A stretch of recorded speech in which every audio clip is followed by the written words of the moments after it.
Assalamualaikum warahmatullahi wabarakatuh. Halo semuanya, perkenalkan kami dari kelompok 12. Di sini kami akan menjelaskan materi tentang kimia unsur. Sebelum kita lanjut ke materinya, yuk kita perkenalan dulu. Perkenalkan, nama saya Anissa Adawiyah dengan NIM 250205102 dan teman-teman kelompok saya. Yang pertama, Tessa Ronauli Sitorus dengan NIM 250205089. Yang kedua, Arum Citra Mustika dengan NIM 250205103. Dan yang terakhir, Raihan Zulfi Adriansyah dengan NIM 250205129.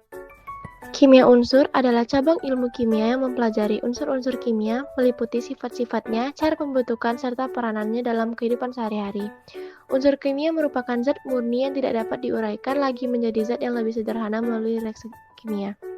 Unsur-unsur kimia disusun dalam sistem periodik berdasarkan kenaikan nomor atom.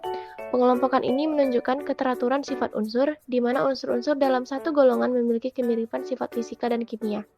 Contohnya adalah unsur alkali yang sangat reaktif, halogen yang mudah membentuk senyawa, serta gas mulia yang bersifat stabil dan tidak reaktif. Dalam kehidupan sehari-hari, unsur kimia banyak dimanfaatkan di berbagai bidang seperti industri, kesehatan, dan teknologi. Pemahaman terhadap kimia unsur membantu manusia menggunakan unsur secara bijak dan aman serta memahami peran penting unsur dalam menunjang kehidupan dan perkembangan ilmu pengetahuan. Baik, selanjutnya materi yang akan dilanjutkan oleh teman-teman saya. Kimia unsur merupakan cabang kimia yang mempelajari sifat, sumber, cara pembuatan, reaksi, serta kegunaan unsur-unsur kimia beserta senyawa pentingnya. Unsur-unsur tersebut dikelompokkan berdasarkan letaknya dalam sistem periodik, sehingga memiliki keteraturan sifat. Hidrogen adalah unsur paling ringan dan paling melimpah di alam semesta. Hidrogen memiliki 3 isotop, yaitu protium, deuterium, dan tritium. Dalam keadaan bebas, hidrogen berupa gas diatomik dengan titik didih sangat rendah. Hidrogen banyak digunakan sebagai bahan bakar bersih, bahan baku amonia, metanol, serta dalam reaksi hidrogenasi senyawa organik. Karbon dan silikon termasuk golongan 4A. Karbon memiliki keunikan karena mampu membentuk rantai panjang atau katenasi, sehingga menjadi unsur utama senyawa organik. Karbon memiliki alotrop seperti intan dan grafit yang sifatnya sangat berbeda. Senyawa karbon dibedakan menjadi senyawa organik dan anorganik, seperti CO dan CO2. Silikon banyak terdapat di kerak bumi dalam bentuk silikat dan sangat penting sebagai bahan semikonduktor. Nitrogen dan fosfor merupakan unsur golongan 5A. Nitrogen di alam berupa gas N2 yang sangat stabil karena ikatan rangkap 3. Nitrogen sangat penting untuk pembentukan amonia, pupuk, dan bahan peledak. Fosfor memiliki beberapa alotrop seperti fosfor putih dan merah, serta membentuk senyawa penting seperti asam fosfat yang banyak digunakan dalam industri pupuk. Selanjutnya ada oksigen dan belerang. Oksigen dan belerang termasuk ke golongan 6A atau kalkogen. Oksigen sangat reaktif dan membentuk oksida dengan hampir semua unsur. Senyawa oksida dapat bersifat asam, basa, atau amfoter. Belerang memiliki berbagai alotrop dan membentuk senyawa penting seperti SO2 dan H2SO4 yang berperan besar dalam industri kimia. Selanjutnya ada halogen atau golongan 7A, sangat reaktif dan di alam selalu ditemukan dalam bentuk senyawa. Halogen membentuk senyawa penting seperti hidrogen halida, HF, HCl, HBr, dan HI, dan garam halida. Gas mulia, golongan 0, bersifat sangat stabil karena kulit elektronnya penuh.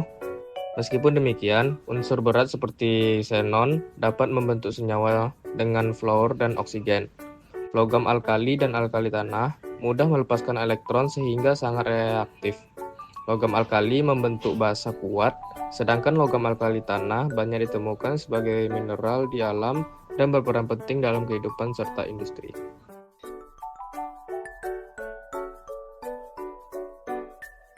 Baik, selanjutnya di sini saya akan menjelaskan rumus dan reaksi penting. Yang pertama, pembentukan hidrogen atau reaksi logam asam Zn ditambah H2SO4 menghasilkan ZnSO4 ditambah H2. Yang kedua, proses Haber atau pembuatan amonia N2 ditambah 3H2 reaksi bolak-balik 2NH3. Yang ketiga, pembakaran hidrogen 2H2 ditambah O2 menghasilkan 2H2O. Yang keempat, pembentukan karbon dioksida CaCO3 terurai menjadi CaO ditambah CO2. Yang kelima, reaksi karbon monoksida dengan oksigen 2CO ditambah O2 menghasilkan 2CO2.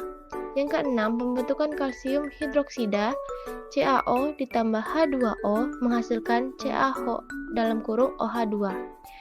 Yang ketujuh, atau yang terakhir, proses sulfide atau tahap akhir 2NaHCO3 terurai menjadi Na2CO3 ditambah CO2 ditambah H2O. Jadi kesimpulannya, kimia unsur mempelajari sifat reaksi dan kegunaan unsur-unsur kimia berdasarkan letaknya dalam sistem periodik. Perbedaan golongan menyebabkan perbedaan sifat seperti kereaktifan, jenis ikatan, dan peranaannya dalam kehidupan.